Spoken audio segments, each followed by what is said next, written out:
Hi buddies, welcome back to Vaishu Sasi vlogs. இன்றைக்கி நீங்கள் என்ன வீடியோ பார்க்க போகிறீங்கன்னா, எண்ணெய் கத்திரிக்காய் குழம்பு. கத்திரிக்காய் பிடிக்காதுன்னு சொல்கிறவங்க கூட இந்த ரெசிபி செஞ்சு கொடுத்தீங்கன்னா ரொம்பவே விரும்பி சாப்பிடுவாங்க. வாங்க எப்படி செய்யலான்னு பார்க்கலாம். இது செய்கிறதுக்கு ஒரு பேனில் கொஞ்சமாக ஆயில் ஆட் பண்ணிவிட்டு சின்ன வெங்காயம், ஒரு பெரிய வெங்காயம், 10 பல் பூண்டு எல்லாம் சேர்த்து நல்லா வணக்கிக்கோங்க.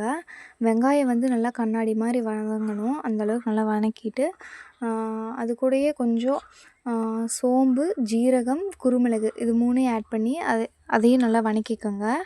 ஒரு 2 மினிட்ஸ் நல்லா வணங்கட்டும். வணங்கினதுக்கப்புறம் தக்காளி ஆட் பண்ணிக்கலாம். நல்லா பழமாக 1 or 2 ஆட் பண்ணிக்கோங்க. உங்களுக்கு புளிப்புக்கு தகுந்த மாதிரி ஆட் பண்ணிக்கோங்க. நான் 2 தக்காளி ஆட் பண்ணியிருக்கேன். அது போக கொஞ்சோண்டு சால்ட் ஆட் பண்ணிக்கலாம். சால்ட் ஆட் பண்ணி நல்லா வணக்கிக்கோங்க. ஒரு 2 மினிட்ஸ் நல்லா வணங்கணும். நல்லா 2 மினிட்ஸ் நல்லா வணங்கினதுக்கப்புறம் இந்தளவுக்கு வணங்கணுங்க. வணங்கினதுக்கப்புறம் கொஞ்சமாக குழம்புத்தூள், மிளகாய்த்தூள், கறி மசாலா, கரம் மசாலா இல்லை கறி மசாலா 2ல் எது வேணால் யூஸ் பண்ணலாம். நான் இன்றைக்கி கறி மசாலா ஆட் பண்ணுறேன். கறி மசாலாவை ஆட் பண்ணிவிட்டு மசாலாவோட வாசமெல்லாம் போகிற அளவுக்கு நல்லா வணக்கிக்கோங்க. ஒரு 2 to 3 மினிட்ஸ் நல்லா வணங்கணும். நல்லா இந்தளவுக்கு வணங்கணுங்க. இந்தளவுக்கு வணங்கினதுக்கப்புறம் நல்லா தேங்காய் துருவி வச்சுருக்கிறேன். அதையும் கொஞ்சம் ஆட் பண்ணிக்கலாம். கொஞ்சோண்டு குழம்புக்கு தேவையான அளவு தேங்காய் ஆட் பண்ணி அதையுமே நல்லா வணக்கிக்கோங்க. ஒரு 2 மினிட்ஸ் நல்லா வணங்கட்டும். தேங்காய் ஆட் பண்ணிங்கன்னா டேஸ்ட் நல்லாயிருக்கும். அதனால தான் நான் ஆட் பண்ணுறேன். உங்களுக்கு பிடிக்காதவங்க ஆட் பண்ண வேண்டாம், ஆப்ஷனல் தான். தேங்காய் ஆட் பண்ணிங்கன்னா நல்லாயிருக்கும். நல்லா அதை ஒரு மிக்ஸி ஜாரில் ஆட் பண்ணி பேஸ்ட் மாதிரி அரைச்சி எடுத்துருக்கோங்க. அதுக்கப்புறம் கத்திரிக்காய் நான் எடுத்திருக்கேன். கத்திரிக்காய் நல்லா கட் பண்ணும்போது நல்லா பார்த்துக்கோங்க, புழுக்கு இது இருக்கும். நான் பெரிய கத்திரிக்காவாக இருக்கிறனால பீஸ் பண்ணியிருக்கேன். சின்ன கத்திரிக்காவாக இருந்தால் அந்த மாதிரி கட் பண்ணிக்கோங்க.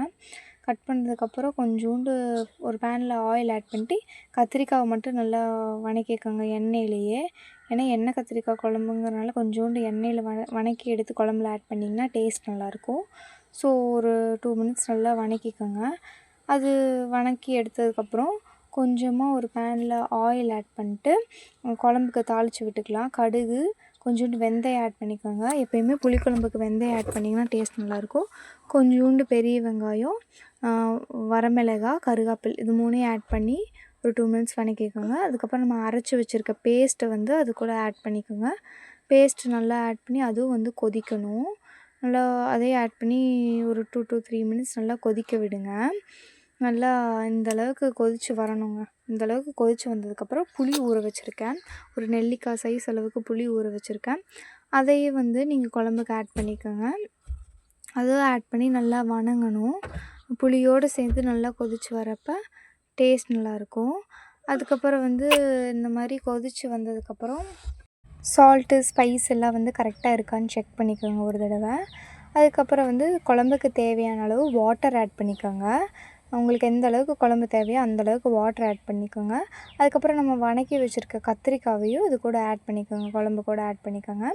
அதுக்கப்புறம் ஒரு 5 மினிட்ஸ் 5 to 10 மினிட்ஸ் நல்லா குழம்பு கொதிக்க விட்டிங்கன்னா, இந்தளவுக்கு சுண்ட கொதிக்க விட்டிங்கன்னா அவ்வளோதாங்க, நம்மளோட டேஸ்டியான எண்ணெய் கத்திரிக்காய் குழம்பு ரெடி. மறக்காமல் இந்த டிஷ் ட்ரை பண்ணி பாருங்கள். ட்ரை பண்ணி பார்த்துட்டு எப்படி வந்திருக்கு அப்படின்னு சொல்லிட்டு கமெண்ட் செக்ஷனில் கமெண்ட் பண்ணுங்கள். ரொம்பவே யம்மியாக இருக்கும். அவ்வளோதான், ஸ்டவ் ஆஃப் பண்ணிட்டு நீங்கள் சர்வ் பண்ணிங்கன்னா அவ்வளோதாங்க, டேஸ்டியான குழம்பு ரெடி.